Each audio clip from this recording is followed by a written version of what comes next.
de partout dans le monde et un spécial bonsoir à mes braves personnes. C'est Solim encore et ce soir je suis là pour m'adresser à Pacome Adjorovi. Monsieur le ministre des droits de l'homme, quelle ironie déjà dans ce titre. Je viens de vous regarder sur France 24 et je suis choquée par votre aplomb, choquée par votre froideur, choquée surtout par votre aisance à mentir. Parce que ce n'est pas seulement un mensonge que vous avez servi là-bas, c'est une performance, un mensonge institutionnel, poli, préparé, récité, sans une seule once de honte. Comment peut-on mentir avec autant de tranquillité? Comment peut-on, en tant qu'avocat, en tant que ministre des droits de l'homme, soi-disant, oser raconter autant de contre-vérités devant des millions de spectateurs, devant le monde entier, sans trembler? Waouh! Et ce, chez France 24. Vous avez choisi donc France 24 pour faire votre propagande, le même France 24 que votre gouvernement a suspendu au Togo, le même que vous avez accusé de désinformation, de complot, d'être à la sorte des puissances étrangères pour comploter contre le Togo. Et maintenant, vous y allez pour mentir, ah bon, pour blanchir vos crimes. Vous voyez l'ironie? À vos yeux, n'est-ce pas que France 24 ment? Sauf quand il vous laisse mentir, vous. C'est fou cette hypocrisie, c'est tellement contradictoire, mais c'est exactement à votre image et à l'image de ce régime que vous servez. Heureusement qu'en face de vous, il y avait une journaliste, une vraie, professionnelle, humaine, courageuse, une journaliste digne face à un ministre sans vérité. Elle vous a regardé droit dans les yeux, elle vous a posé de vraies questions. Et vous, non, vous avez bafoué, fui, vous avez carrément tout évité. Et quand elle a entendu vos réponses, elle n'a même pas pu s'empêcher de rire. Rire sec, sincère, un rire d'incrédulité. Parce que oui, ce que vous disiez était absurde, vide, déconnecté de la réalité. Quoi, vous pensiez être chez New World TV? Là où vous-même vous écrivez les questions? Non, là c'était une presse libre et vous avez vacillé jusqu'à même... Waouh, ça m'étonne. Quand la journaliste a abordé le sujet d'Amron, là vous avez osé parler de preuves. Vous demandez des preuves concernant Amron. Vous êtes sérieux? Alors que vous avez enfermé un artiste dans un hôpital psychiatrique sous prétexte qu'il exprimait la souffrance du peuple. Alors que votre collègue, le ministre Bawara, ou soi-disant ministre Bawara, a lui-même reconnu que c'était un incident sans le nier et sans le justifier. Mais vous niez tout. Vous effacez la douleur. Vous balayez le traumatisme. Vous parlez comme si de rien n'était. Vous êtes ministre des droits humains et vous niez l'humanité. Vous niez même les milices que vous avez appelées forces de sécurité. Vous avez parlé de professionnalisme. Sérieux? De vos forces de l'ordre? Mais quel professionnel tabasse un enfant dans la rue? Quel professionnel lance des gaz lacrymogènes dans les maisons? Quel professionnel enlève des activistes, kidnappe des archivistes et les jette en prison sans procès? Ce ne sont pas des professionnels, ce sont des milices politiques en uniforme et vous les protégez. Pendant que vous êtes occupés à mentir, vos contradictions explosent. Vous avez osé dire que les blogueurs ont incité à brûler les ambassades, surtout celle de la France. Mais vous oubliez que c'était votre propre gouvernement par la voix du monteur Gilbert Bawara qui a accusé la France d'être derrière les manifestations. C'est vous qui avez allumé la haine et maintenant vous jouez aux pompiers. Vous voulez plonger les Togolais en face de la France. Les propos tenus sur les réseaux sociaux par certains activistes étaient des réactions de colère, d'émotion face à la violence déchaînée sur ce peuple.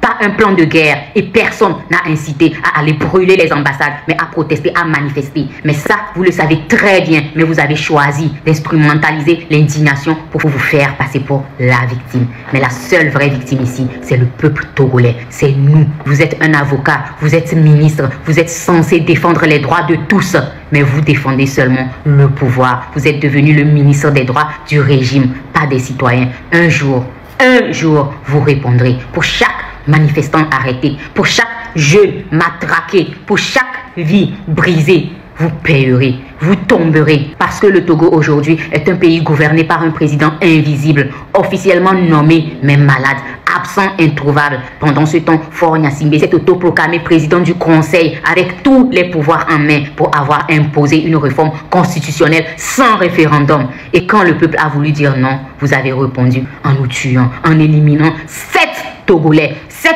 Togolais sinon plus. Le Togo n'oubliera pas. Le Togo a été trahi, mais il ne sera pas vaincu. Le Togo a été brutalisé, mais il ne sera pas soumis. Le Togo a été bâillonné, mais il parlera, il criera, il se lèvera. Et vous, monsieur Adjorovi, Pacome Adjorovi, vous serez dans l'histoire pas comme un ministre respectable, mais comme un complice du mensonge d'État, un complice de cette barbarie. Et là, vous aviez fait un lapsus révélateur. Vous avez appelé Faure chef de l'État. Monsieur le ministre du gouvernement inexistant, vous avez appelé Faure Gnassingbé chef de l'État. Mais ce n'est plus son poste, vous avez oublié. Depuis votre réforme constitutionnelle forcée, le président du Togo s'appelle Sanvi. Faure Gnassingbé, lui, il est devenu président du conseil, ok? Président du conseil des ministres. Un poste sur mesure, sans légitimité populaire, sans élection, sans référendum, je tiens à préciser. Et pourtant, même vous, dans votre langage, vous continuez de l'appeler chef de l'État. Preuve que vous-même, vous ne croyez pas en votre propre système. Vous vous en mêlez, vous trébuchez. Vous n'êtes même pas habitué à la dictature que vous avez vous-même bricolée pour ce pays. Adjourovi, sachez que maintenant, nous, la jeunesse togolaise, nous, les citoyens togolais, avons les yeux ouverts. Nous ne vous lâcherons plus. Nous, les Togolais, sommes désormais intéressés par ce que vous avez à révéler, ce que vous avez à dire du Togo. Parce que nous savons une chose, et vous l'avez prouvé à chaque fois, tout ce qui sort de votre bouche en tant que responsable de quel que soit le poste de ce régime, il n'y a qu'une chose, le mensonge, mensonge et encore mensonge. Monsieur le ministre Adjourovi, quand vous ou vos collègues êtes sur vos plateaux de télévision nationale, vous parlez fort. Vous accusiez la France, vous pointiez du doigt des ennemis extérieurs, vous criez à un complot de la France. Mais lorsque vous avez été face à leur caméra, celle de France 24, vous avez soudainement perdu la mémoire. Vous avez oublié de leur dire que vous avez accusé la France d'être derrière la révolte populaire togolaise. Vous avez oublié de leur dire que pendant que vous brandissez la constitution que vous avez vous-même piétinée, vous êtes en train de négocier des armes avec la Russie. Vous avez oublié de leur dire que dans l'ombre, vous sollicitez aussi des entreprises privées de sécurité pour étouffer les voix du peuple. Vous avez oublié de leur dire que vous caressez aujourd'hui l'Alliance des États du Sahel, l'AES, dans l'espoir d'un parapluie militaire pendant que vous continuez de frapper vos propres citoyens. Vous avez oublié de leur dire que vous avez coupé, censuré et bâillonné les réseaux sociaux et Internet, que les entreprises de télécommunications par ordre de ce gouvernement illégitime refusent désormais de fournir un accès libre à Internet et au réseau. Vous avez oublié de leur dire que vous avez volontairement coupé le Togo du monde pour que la vérité ne sorte jamais. Vous avez aussi oublié de leur dire une chose très essentielle. Les Togolais ont vomi votre 5e République. Ils l'ont rejeté sans équivoque, sans appel. Le peuple togolais a dit non à jamais. Et vous, Pacome Adjourovi, vous faites partie de cette minorité prédatrice, criminelle, démoniaco ou satanico-démoniaque qui piétine les droits humains et étouffe la jeunesse. Nous en avons marre.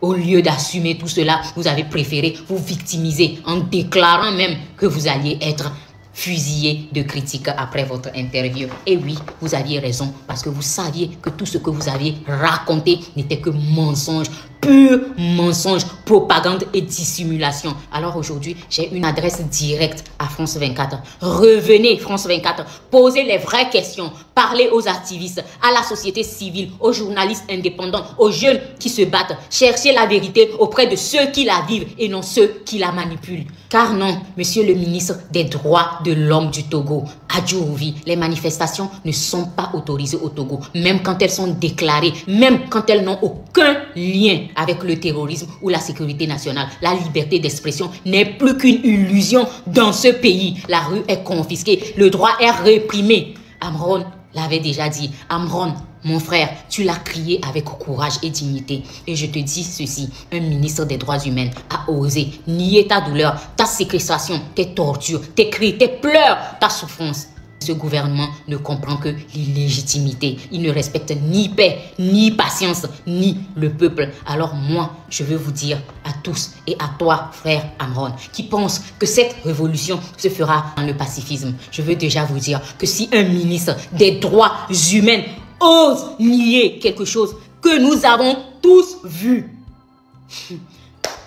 c'est qu'il n'y a plus de chance à ce que ce pays soit sauvé dans la légalité. Alors, je vous appelle tous à tous les Togolais. Levons-nous, commençons par exiger Internet libre et accessible à tous sur le territoire du Togo. Ce droit est élémentaire et on nous l'a volé. Mais ensemble, nous allons reconquérir ce qui nous est dû. Réclamons le haut et fort. Free Internet in Togo. Injustice time is over. Amron, leader. Monsieur le ministre Adjorovi, quand vous ou